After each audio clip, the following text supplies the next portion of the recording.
Muy buenos días, sea bienvenido a Líderes de Opinión, un programa que analiza los problemas sociales llevados hasta las últimas consecuencias. Líderes de Opinión, del Grupo FM.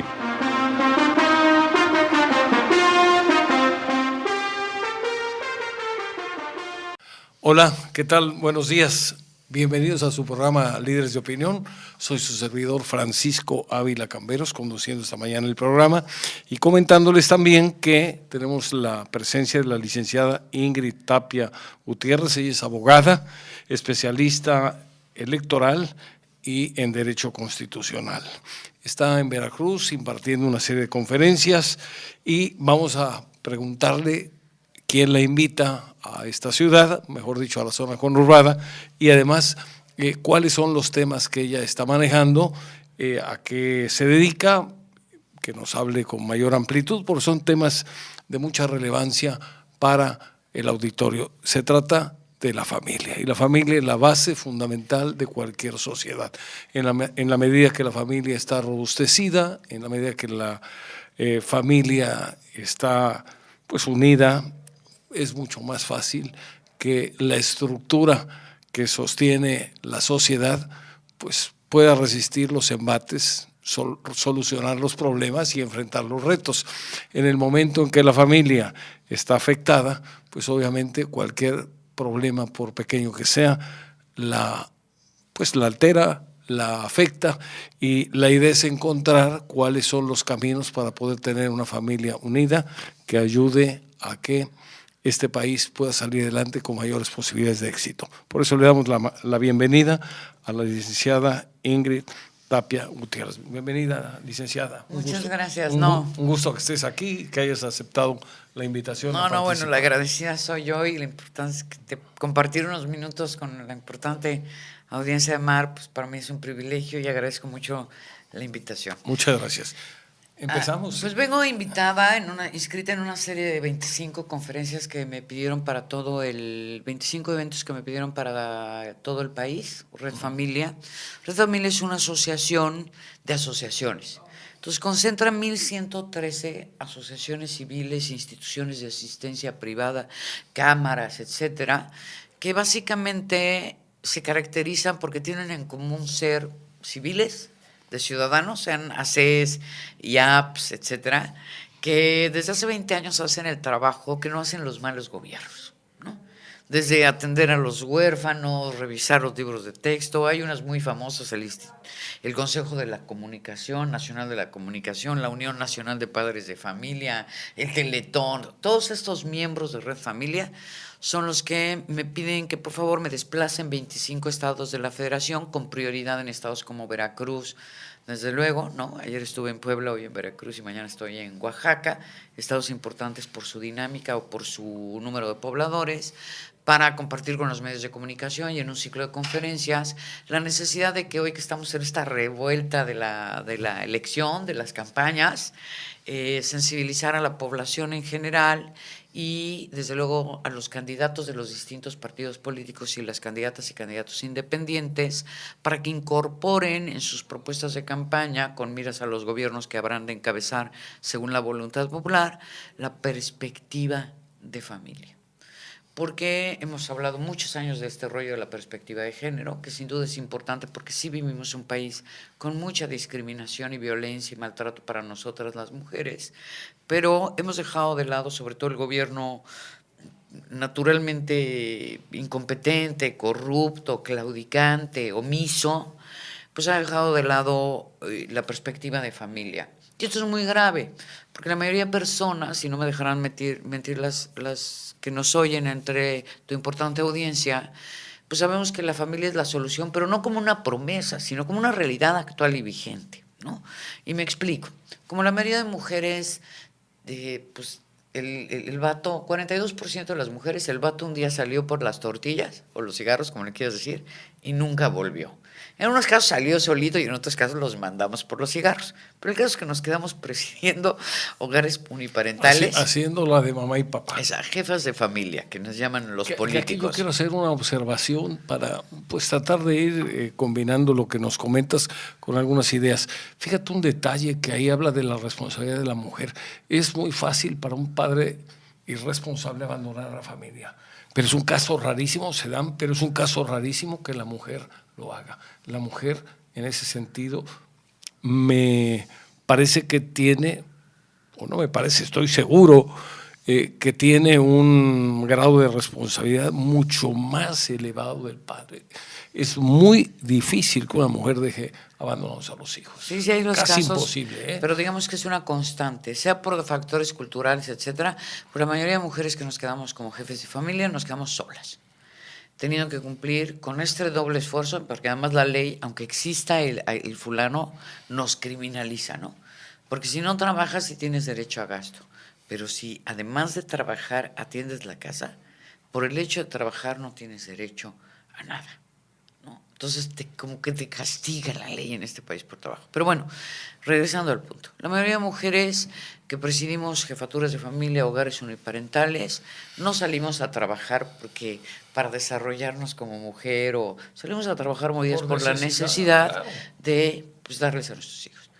Nosotros, la mayoría de mujeres en este país, fíjate, el 72% de la población económicamente activa, Francisco, hombres, mujeres, no tiene que ver con el género, 72% de la población económicamente activa, trabajamos por nuestra cuenta.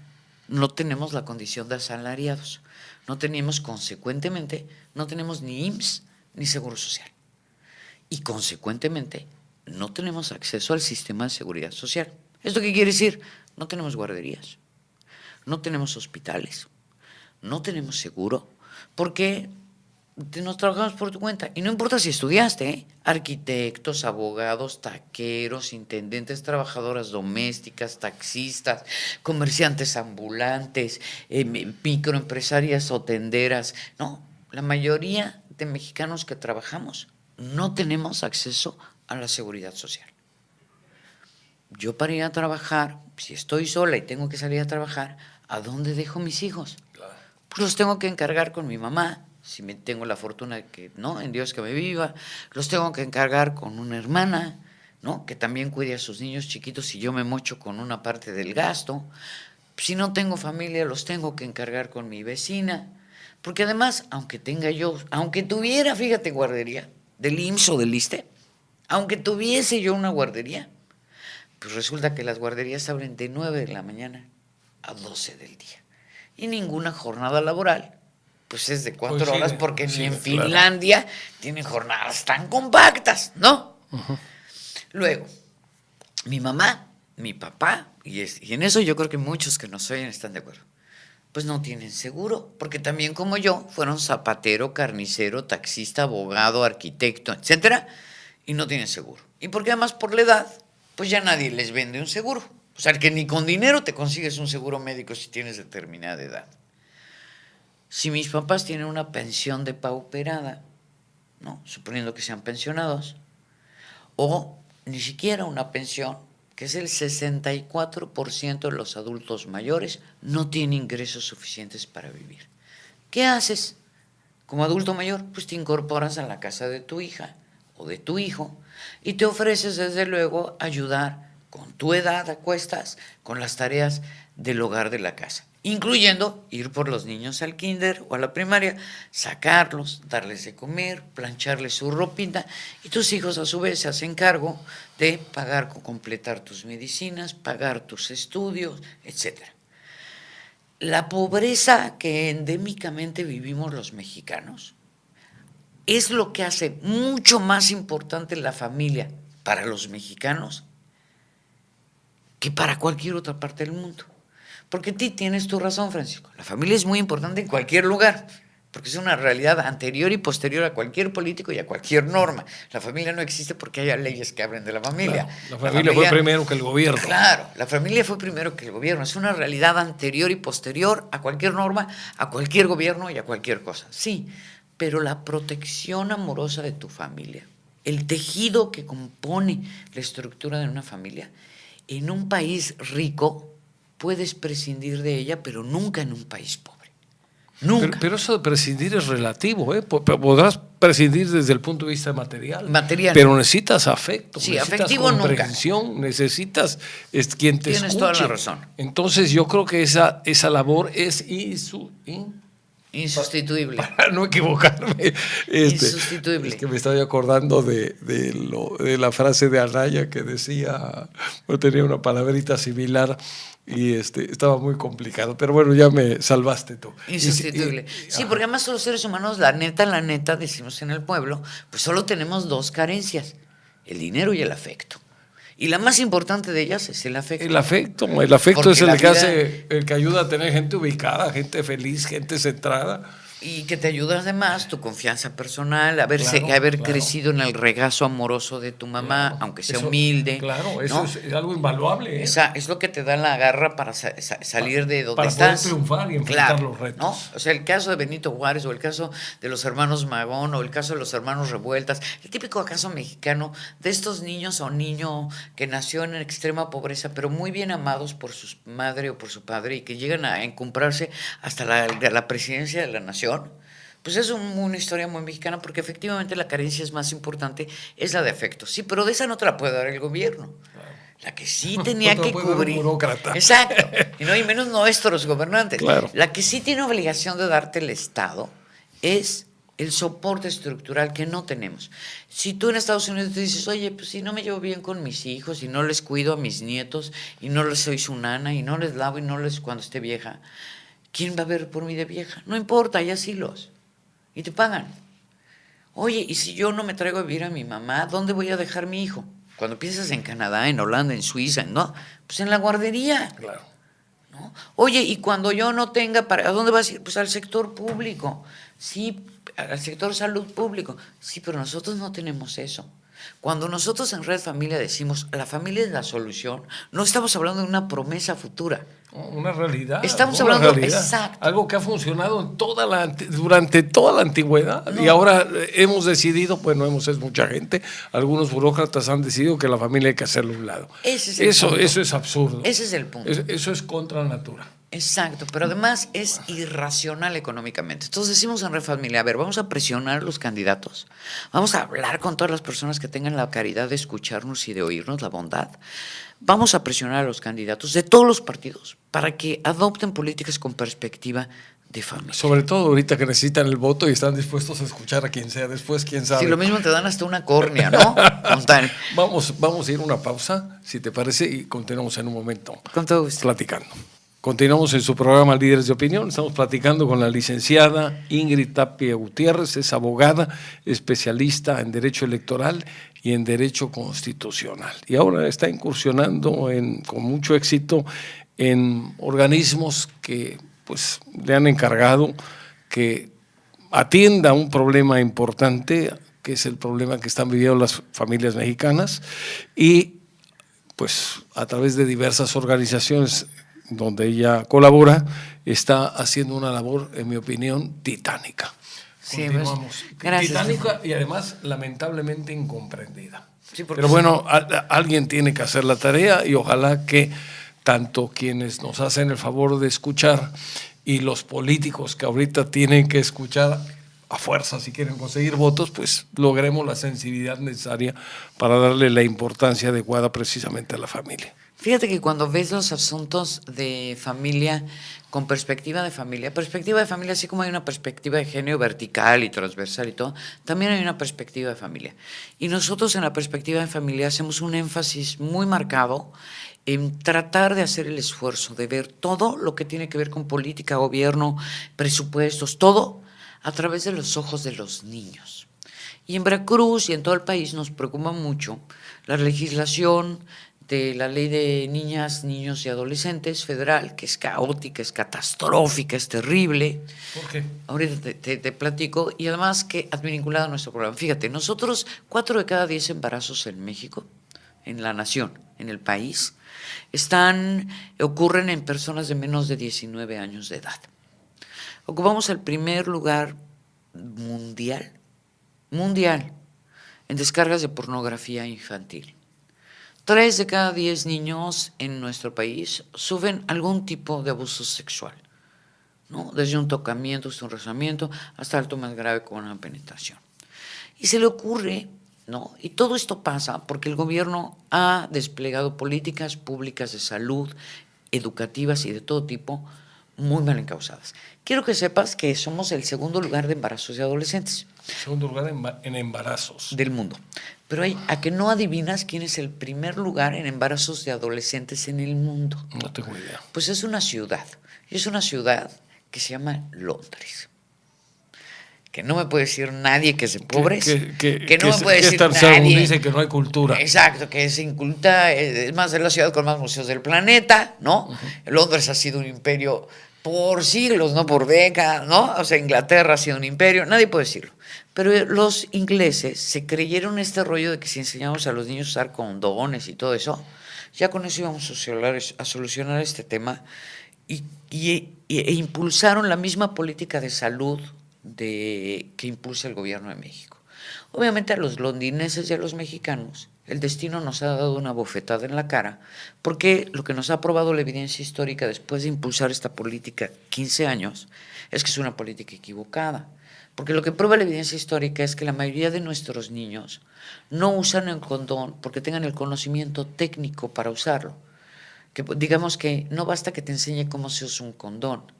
La verdad es que lo que permite el uso de un condón o de un anticonceptivo o de cuidarse frente a una relación sexual es un tema de madurez afectiva, no de inteligencia, ¿no? Tienes que tener una aptitud estrictamente afectiva, emocional, para parar una escena amorosa y condicionar al uso, la continuidad de esa escena al uso de un anticonceptivo. Y eso es algo que nuestros niños y ningún ser humano, hombre o mujer, niño o niña, adquieres a los 10, 11, 12, 13, 14, 15 años de edad. De hecho, hay incluso mujeres, ¿no? U hombres que no lo adquieren nunca, que no pueden controlar sus impulsos, ni siquiera ya grandes, ¿no? Para parar una escena amorosa, cuidarse y seguir. Y por eso hay el contagio global de toda clase de enfermedades como el SIDA y epidemias en lugares como en continentes enteros como África, ¿no? Entonces, nosotros hemos impulsado políticas económicas políticas de salud, económicas y de todo, muy malas, porque partimos de realidades absurdas, ¿no? El problema es que el costo de esas políticas no lo pagan solo los niños. El problema es que los costos de la política los pagan la familia entera. Y voy a un ejemplo. Si tú y yo, ¿no? O cualquiera que no sé, tenemos una niña que sale embarazada, tengo una niña de 6, ¿no? Todos los padres de familia, de cualquier clase social, de cualquier educación, de cualquier colonia, de cualquier barrio, cuando los problemas en los que se meten nuestros muchachos son muy graves, en ese momento dejaron ser sus problemas de nuestros hijos y se convirtieron en el de nosotros. Cuando nuestros niños se embarazan siendo todavía adolescentes y les nace un niño, la responsabilidad de tener un hijo es tan grande, es tan costoso, pañales, leche, atención médica, pediatra, ¿no? Es tan exhaustivo, comen cada 3 horas, hay que bañarlos, hay que limpiarlos, hay que sacarles el aire, ¿no? Es tan exhaustiva la crianza que dejó de ser el problema de mi niña o de mi niño para convertirse en mi problema. Entonces, si es mi problema como padre de familia, no es problema del Estado mexicano, no es problema del gobierno. Si el gobierno no me va a venir a dar ni atención médico-quirúrgica para mi niña, ni pañales para mi nieto, ni leche para mi nieto, ni educación, ni guarderías, ni nada, me parece abominable que la Ley General de Niñas, Niños y Adolescentes prevenga y diga que es derecho de los niños. Y que además pues no tienen el criterio todavía formado. Exacto, yo no sé, pero ¿qué es derecho? No sé a qué burócrata se le ocurrió eso. Pues algo porque sí, por eso, pero debe haber una mente ahí que manipuló las cosas, las presentó en una forma que sonaban viables y alguien, sin razonarlo mucho, a lo mejor lo aprobó. No, y eso pero es una también lo aberración. confirmó la Suprema Corte, que está para Sí, llorar. sí. Y entonces ahora nos salen en estas leyes que los niños a partir de los 10 años de edad tienen derecho a disponer libremente de su sexualidad incluso de su identidad sexual. ¿Y por qué no a los 9 o a los 11? Porque son ocurrencias. Sí, esos son arbitrarios. Cuando ponen a los burócratas que no producen, bueno, muchos de ellos no producen nada, y ponen, les dan facultades para imponer decisiones sobre el resto de la comunidad, estamos perdidos, ¿eh? Y esto creo que se ha logrado de alguna manera promover porque la ciudadanía no ha exigido cierto tipo de cosas para frenar situaciones que al final le van a afectar. Ha habido una conformidad de parte de la ciudadanía, pues el gobierno decide, yo no me meto en política, qué barbaridad, eso es para los políticos, yo amor y paz, yo estoy en mi casa y mientras a mí no me suceda nada, todo está bien. Pero en realidad este tipo de acciones que de alguna forma tienden a desintegrar a la familia, tarde o temprano me va a llegar como si fuera un boomerang, me va a llegar a mí.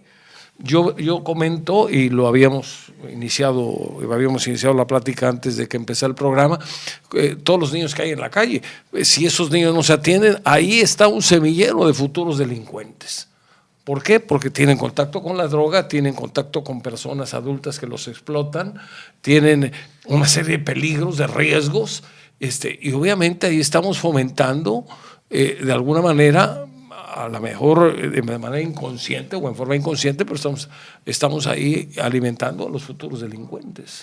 Eso sería lo de menos, que sí es muy grave. El problema es lo que sufren esos niños. Claro, ¿no? claro. En su estado. Y entonces decimos en Red Familia, ¿no? Unión de Padres, el Consejo y la Comisión, a ver, gobierno, si tú no te haces cargo, y va a ser mi problema como padre de familia lo que hagan o les pase a mis hijos adolescentes, me parece muy inadecuado y muy reprochable que vengas y tú le digas en una ley a los niños que los padres no tenemos derecho para opinar respecto a la sexualidad. Pero es que además ese derecho, a mí esto me hace mucho ruido. Y que es violación de sus derechos por eso, humanos. Es una barbaridad. El responsable directo de los hijos adolescentes y de los niños son los padres de familia, son los que los engendran, son los que le dan la vida. ¿Cómo es posible que el gobierno o algún burócrata determine que no, que ahora son las autoridades o los políticos o los burócratas quienes tienen que peor, decidir? Los niños siendo niños que con una información pobre, deficiente y en su inocencia. Y muchas veces manipulada. Claro, pueden tomar decisiones erróneas o incorrectas en su daño. Esto yo quisiera, antes de entrar en una pausa, yo quisiera recordar que vivimos en una democracia y no podemos aceptar imposiciones que en un momento dado hagan a un lado el derecho que tienen los padres de educar a los hijos, de guiar a los hijos, para sustituir ese derecho por una facultad del Estado para asumir ese papel. Pues hablando de política es donde decimos a la sociedad, a ver, fíjense bien por quién van a votar, señores. Ya olvídate del partido, fíjate en la persona, porque claramente esa ley la votaron los partidos, claro. La votaron los pasados representantes, y es una barbaridad.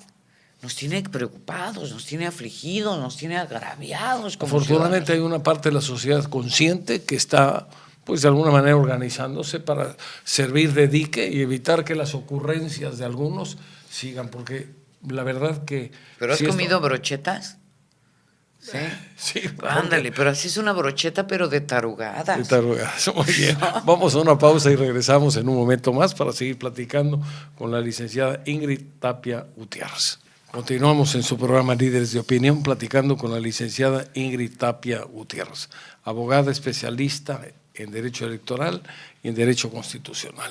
Bueno, entonces tú has, de alguna manera, aceptado el reto de poder ayudar a que la gente, las personas, los padres de familia, responsables, pues abran los ojos y sepan lo que puede pasar si no se Sobre hace todo algo. presionar a la clase política. Mira, nosotros en Red Familia, que tenemos 20 años, que es una asociación de asociaciones que se hizo a instancia de un empresario, una gente muy correcta en Gloria Esté, ¿no? Que ya era entonces empresario en retiro, don Lorenzo Servitje, que fue el que hizo el llamamiento. Tenía un poder de convocatoria muy singular, porque era una gente muy respetuosa y muy querida y muy alegre, ¿no? Así nació hace 20 años y hice la Constitutiva. En estos 20 años en la red hemos tenido muchos logros, ¿no? He reformado 59 códigos, ¿no? Distintos. Hemos logrado la reforma de 18 constituciones estatales para reconocer la vida en el rango constitucional estatal. La más reciente es que reformamos la Ley Federal del Trabajo, aprovechando la gran reforma para crear los cuidados paternos, ampliar, poder compactar las licencias de maternidad, que las madres pudieran escoger.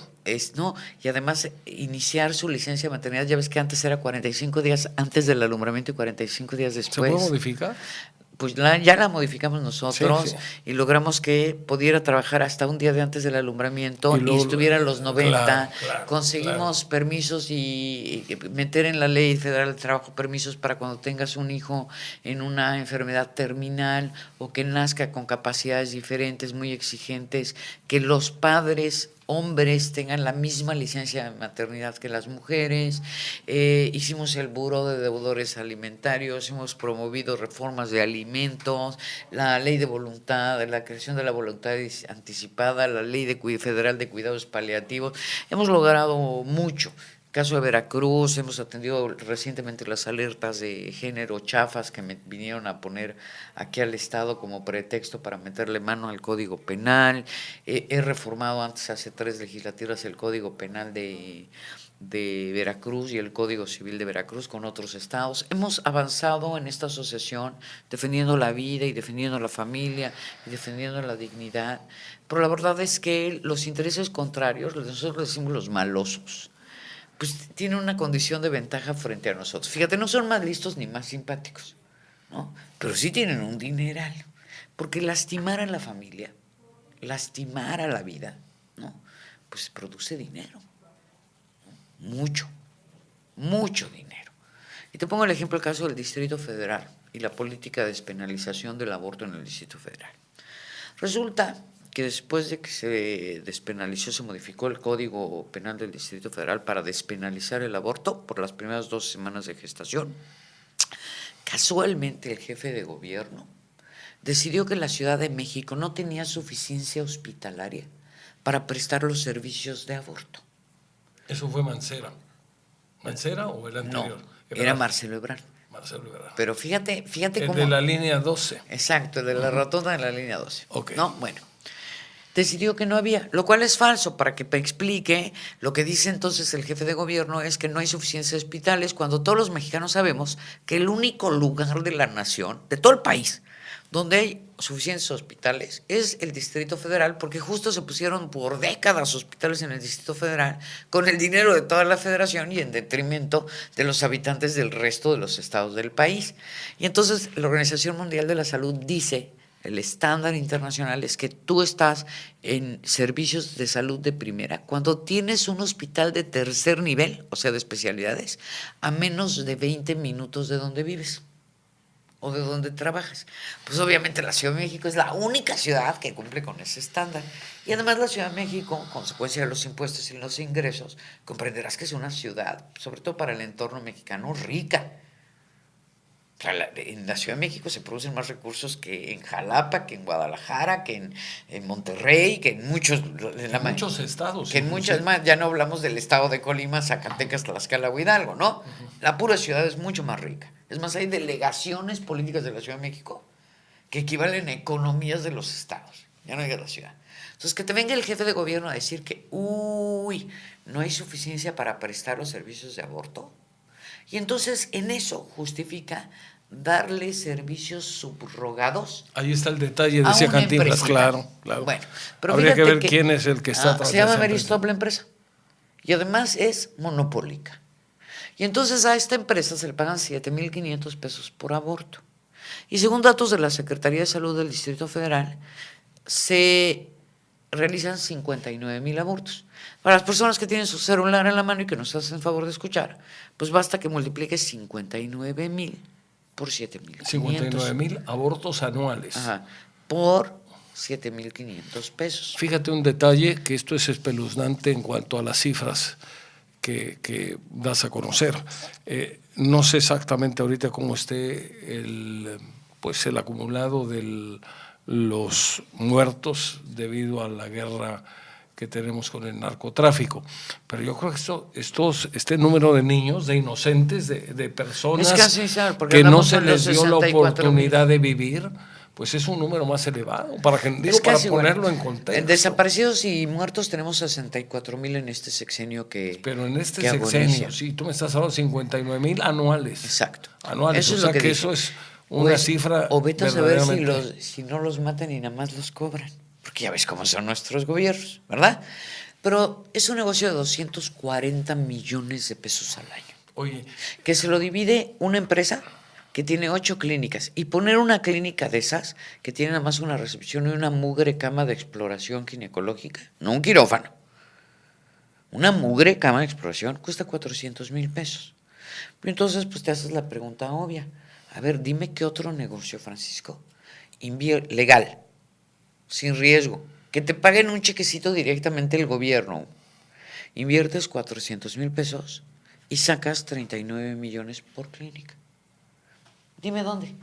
Hombre, pues ni la cocaína, ni los negocios más riesgosos de los narcos, por lo menos estos, los delincuentes se juegan la vida a tiros y te la transportan y la cargan y la empacan. Esta gente no. Claramente, ¿no? Hacer esta especie de reformas contra la vida, contra la familia, etcétera, pues las hacen grupos muy minoritarios, pero muy bien articulados. Y muy escandalosos. Muy bien financiados, sí, con mucha acogida por los medios de comunicación y responsables, que pues también tienen que vender espacios, ¿verdad? También tienen que vender espacios, porque si los hay, tú no. Porque como en todos dicen, entre los perros hay razas, la basura se separa y todo tiene su nivel, ¿no? Que acogen este tipo de políticas que terminan perjudicándonos muy gravemente. Alguna vez lo quiso hacer el gobernador de Guerrero, me encargó Red Familia que fuera a provocar una crisis en el Estado, y gracias a Dios lo solucionamos porque acreditamos que en el Estado de Guerrero, fíjate qué vergüenza, hay un médico por cada 11,000 mujeres. ¿Cómo es posible que estés más preocupado por impulsar este tipo de políticas que por dotar de servicios suficientes de salud a las mujeres? En las zonas urbanas es un médico por cada 2,000 y pico de mujeres, 2,500, y en las zonas rurales es un médico por cada 11,000 mujeres. Ese es el estado general de depauperación que vivimos en nuestra nación. Y esa es la principal razón. No es una razón ideológica, no es una razón de religión o de si eres mocho o no eres mocho. Es una razón objetiva de racionalidad económica.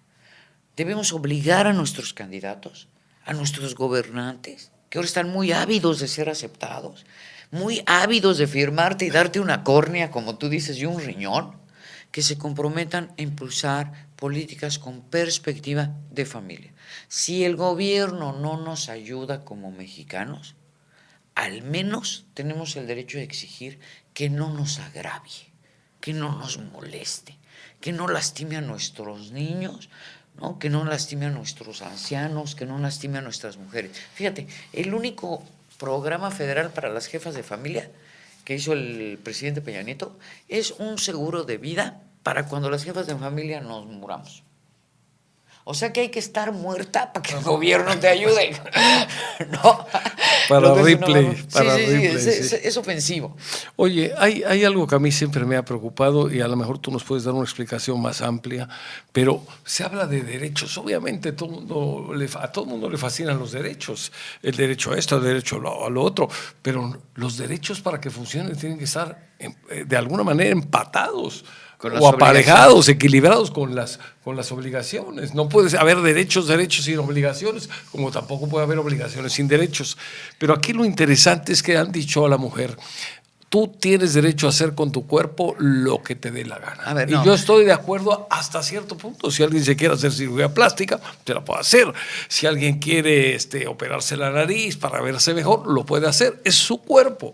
Pero finalmente el abortar a un hijo, pues resulta que el hijo no es su cuerpo, es un cuerpo diferente de alguna forma, dependiendo del cuerpo de la madre, pero no es su cuerpo. La prueba de ello es que una mujer puede dar a luz a un varón, es otra persona, es otro ser, y entonces ahí es donde hay una violación enorme al derecho de esa persona que que aún no ha nacido, pero que está vivo, que está en el vientre de la madre y que tiene derecho a vivir, pero que los políticos no lo han tomado en cuenta, pues porque resulta que no vota. Claro. Y además, eso es gravísimo, eso es una perversidad, en mi opinión. No, pero va hablando de lana, porque pues también me dicen, oye, ¿y a ti quién te paga? Pues no, pues claramente los concebidos y no nacidos no pagan, ¿no? Claro. Las clínicas de aborto, con el dinero que te platico y que tienen seguro, pagan sus voceros, sus speakers, sus académicos, sus medios de comunicación. Pero el pobre infeliz aquel, no, la criatura, decimos... Ese es un crimen de lesa humanidad. Sí. Nosotros la verdad es que, más allá de cualquier percepción ideológica, nos oponemos a cualquier forma de exterminio humano. O sea, por género, por religión, por raza, por todo. Por estado gestacional, por nivel de desarrollo. Pero además, mira, vivimos en una sociedad tan absurda que está preocupada por los animales, por los perros, por los pajaritos, por los gatos, lo cual me parece bien. El ser humano... Es una irracionalidad que es un ser humano pensante. Por comer obviamente huevo de tortuga. Sí, te meten fecundado, en la cárcel. Son 12 años y por de prisión y es delito federal. Y por matar al chamaco no. Resulta que hasta te lo paga el gobierno. Hazme el favor. Exacto. O sea, el mundo al revés totalmente. Tenemos un problema de que las leyes, hay un divorcio entre la población y la clase política. Porque las leyes las hacen muchas veces los políticos en base a ocurrencias, en base a modas o en base a intereses. O porque nosotros no salimos a votar el día de la elección. También. Con la vehemencia y con la seriedad que debemos hacerlo. Con la contundencia que debemos hacerlo, cerciorándonos de que efectivamente el representante que elijo se parezca a mí. No solo eso, tiene que acatar. Yo estoy de alguna manera a la hora de votar, estoy pues nombrando, llamémosle así, mediante mi voto, a un representante que va a representar mis intereses, que va a representar mi criterio, mi filosofía. Eso es un tema no que al revés, esos creen que se pueden ir por la libre y decir las tonterías que sean, que nosotros tenemos que aceptarlas, asumirlas y acatarlas como si fuera la verdad revelada. Además, lo cual sí es un absurdo eso es un tremendo. tema importante de la calidad en la democracia. La democracia no es solo contar votos, no es un aspecto esencialmente cuantitativo. La democracia también tiene mecanismos de medición de qué tan buena o mala es, cualitativos. Y una cualidad de la democracia, o sea, en un país es más democrático, entre más se parezcan los representantes a la gente que a sus dicen, representados. A la gente que dicen que representan. Claro. Mira, alguien decía una vez, y se me quedó muy grabado, dice, en otros países los políticos escuchan a la gente y lo que la gente pide, lo que la gente quiere, lo transforman en leyes, porque de alguna forma están captando las necesidades, los anhelos, pues las esperanzas de la ciudadanía.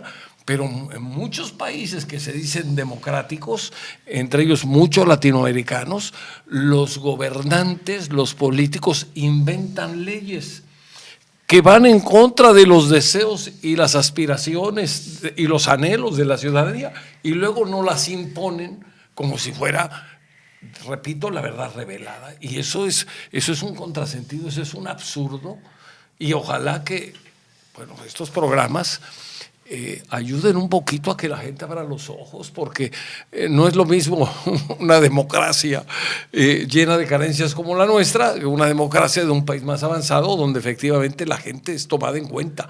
Aquí dicen que nos toman en cuenta en el momento previo a la elección, que van a hacer lo que nosotros pidamos, después de que ya tienen o asumen los políticos el cargo, se olvidan totalmente del compromiso que adquiere. Si nosotros tenemos un déficit de la rendición de cuentas, pero lo que más preocupa, como siempre, no es cómo curamos la enfermedad, sino cómo la evitamos, ¿no? Y sí tenemos que estar muy atentos en este proceso electoral, en esta jornada comicial que se avecina, primero de ir a votar todos y previo a emitir nuestro voto el día de la jornada, tenemos que cerciorarnos de la calidad humana de las personas por las que votamos. Ya no hay modo de hacerlo por partido, porque como es una promiscuidad del títere. Es una mezcla. No, es una mezcla, así como. Tenemos que ver a las personas. Exacto. Pero además tenemos que ver Pero tengo fe, ese procedimiento sencillísimo de ver si una persona es correcta, humanamente seria, responsable, etcétera, con independencia del partido al que pertenezca, sí es elementario. Que prometan o que ofrezcan cosas que sean factibles de cumplir, porque a veces hay tantas propuestas, tantas pues tantos planes aparentemente maravillosos que si alguien se dedica y suma y dice me ofrecieron esto, se dispone de tantos recursos, pues resulta que las cuentas no cuadran. Sí, Y no, nos bueno, no hay empiezan a ofrecer dinero cosas que suficiente. son imposibles de cumplir. Vamos a una pausa y continuamos, está muy interesante la plática. Continuamos en su programa Líderes de Opinión, hablando sobre la familia, sobre pues muchas cosas relacionadas con la vida y con una serie de cuestiones que a muchos nos interesa.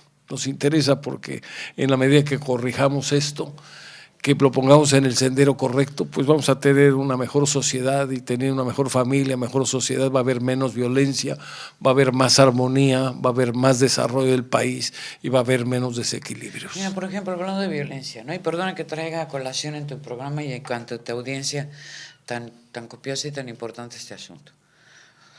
O sea, llevamos 20 años casi bajo ataque los mexicanos con que el cuerpo y la mujer y que la maternidad y que es una carga y que no es un niño y que es un coágulo y que no es humano y que todas las barbaridades que hemos oído para justificar una política que viene impulsada por países en desarrollo que lo que quieren es que la población de los países subdesarrollados nos sigamos reproduciendo.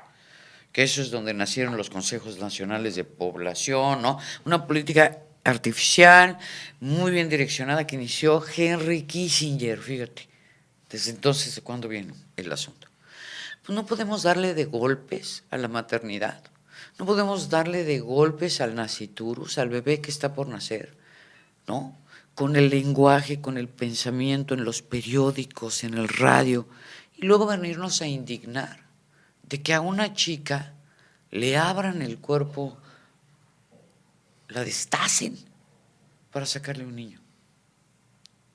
Tú no puedes, a lo que voy, ¿no? Como es el penoso caso de la niña que vivimos la jovencita, ¿no? Que vivimos hace poco aquí en Veracruz. Tú no puedes deconstruir la familia y pensar que no va a pasar nada.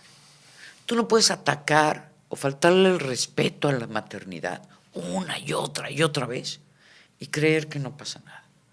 Tú no puedes sacar la materia de civismo de la primaria, de la secundaria, ¿no? Y creer que no va a pasar nada, cuando ya previamente habías hecho la educación laica, o sea, sin otros valores que no fueran los laicos, ¿no? No podemos llamarnos a sorprendidos de la pudredumbre que nos rodea y que no nos merecemos como mexicanos, sino con humildad buscamos el origen de esa pudredumbre. La falta de valores cívicos, los niveles gravísimos de violencia, la violencia contra las mujeres, la misoginia, el maltrato a los niños, la lastimosa condición de abandono que viven las mujeres embarazadas, la dejazón ¿no? La explosión atormentada de los divorcios en todo el país, no se generaron solos. Son consecuencia real, directa e inmediata de un conjunto de políticas intencionalmente articuladas en nuestro país, justo para deconstruir la familia, para deconstruir la maternidad, para deconstruir, y generalmente provienen de fuera y están movidas por intereses económicos. ¿Qué exigimos en Red Familia hoy a los políticos de Veracruz? Y me tocará, en la medida de mi humildad y posibilidad, irlo exigiendo por todo el país a todos los que nos reunimos con las campañas. Exigimos como ciudadanos en México 1,113 agrupaciones, que nos hacemos cargo de 98,000 huérfanos en todo el país, que nos hacemos cargo de los niños lisiados, que nos hacemos cargo de las mujeres embarazadas, que nos hacemos cargo de todo lo que le correspondía hacerse cargo al gobierno y no lo hace. Venimos a exigir que se nos gobierne respetando nuestra familia, nuestra persona, nuestro sistema de creencias. Hay un detalle ahorita que estás mencionando esto.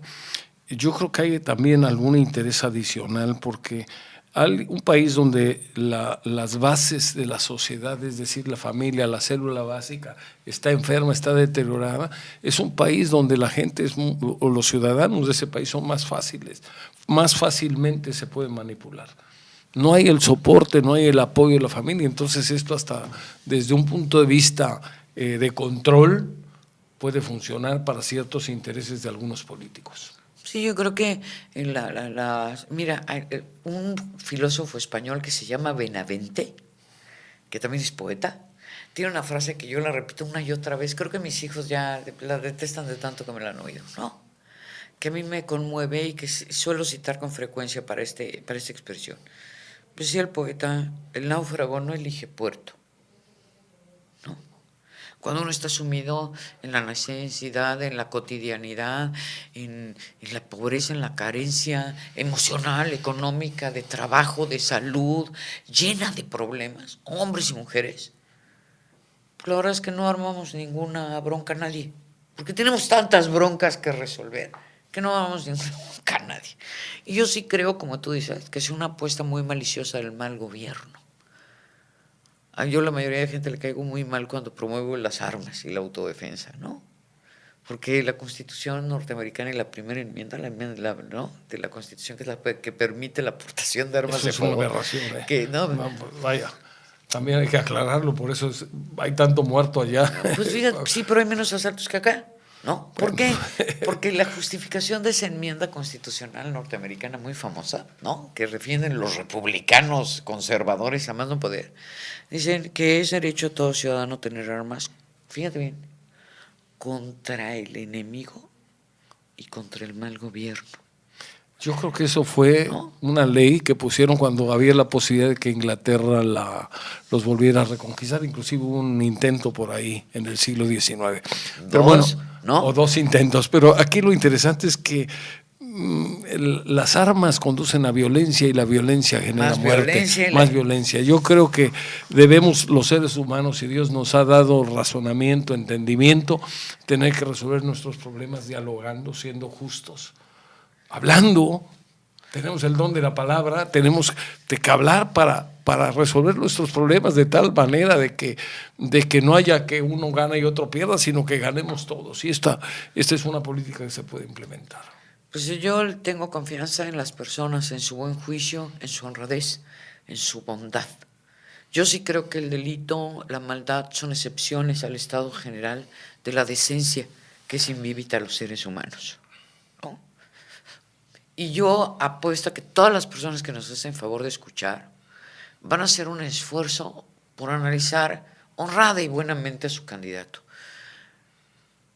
por llegar a la conclusión de que no importa cuántas despensas te dé, no importa cuántos costales de cemento, cuántos tinacos rotoplas, cuántas varillas te dé alguien. O cuántas cachuchas. O cuántas cachuchas. Yo creo que ni la persona más modesta deja de darse cuenta de dónde vino el dinero para eso y a dónde va a ir esa inversión. Entonces, en la secrecía, en este secreto, fíjate, Alonso Lujambio, el famoso secretario de Educación que antes, cuando era consejero, yo no era muy demócrata, hasta citaba a Churchill, que decía, no, el mejor modo para desestimar la democracia, decía Winston Churchill, es hablar con el votante promedio 5 minutos, ¿no? Con eso te desencanta. Pero un día Alonso Lujambio le oí decir una frase que a mí me conmovió. Me decía, Tapia, la democracia es fantástica. Y es fantástica porque es el único instante, el único momento. Es un milagro, Tapia, donde todos valemos exactamente lo mismo. Un solo voto. Decía Churchill también que la democracia es el peor de los sistemas, con excepción de todos los demás. ¿No? Entonces yo sí creo que debemos darnos cuenta que este milagro existe, que ese día tú, yo y todas las personas que estén por encima de nosotros y que estén por abajo de nosotros, con más posibilidades, con más recursos, con menos recursos, valemos lo mismo. Y hay que aprovechar ese milagro, ese estado, para hacer valer y salir a defender lo que tú quieres.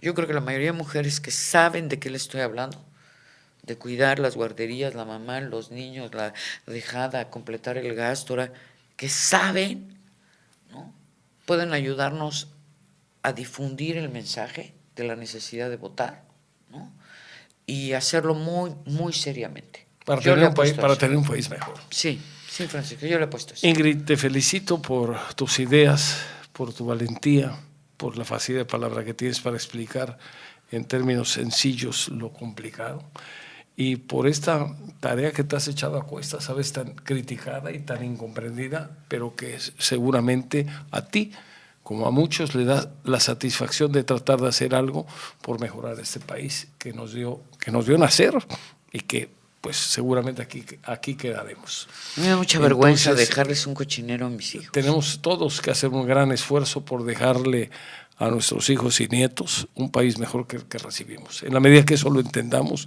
creo que vamos a estar todos trabajando en el mismo sentido. Muchísimas gracias por tu presencia. Espero que hayas disfrutado la entrevista y que hayas podido pues con toda libertad expresar tus pensamientos y ojalá conmuevan a quien nos escucha para tratar de cambiar, de ser mejor, de defender la vida y de votar no con el estómago ni con el hígado, sino con la razón, con el razonamiento. Ojalá. Gracias, Francisco, gracias a Mar, ¿no? Muy, muy agradecida por la oportunidad de este importantísimo espacio en Veracruz, ¿no? Que nada más lo oye la mitad del estado, creo, ¿no? Casi nadie, ¿no? Muy agradecida y hago sí un llamado, contacten a Red Familia en Veracruz, súmense a la defensa de la vida y la familia, son causas que valen la pena.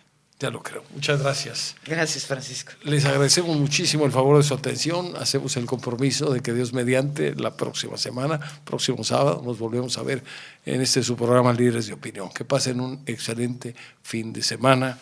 Gracias y hasta pronto.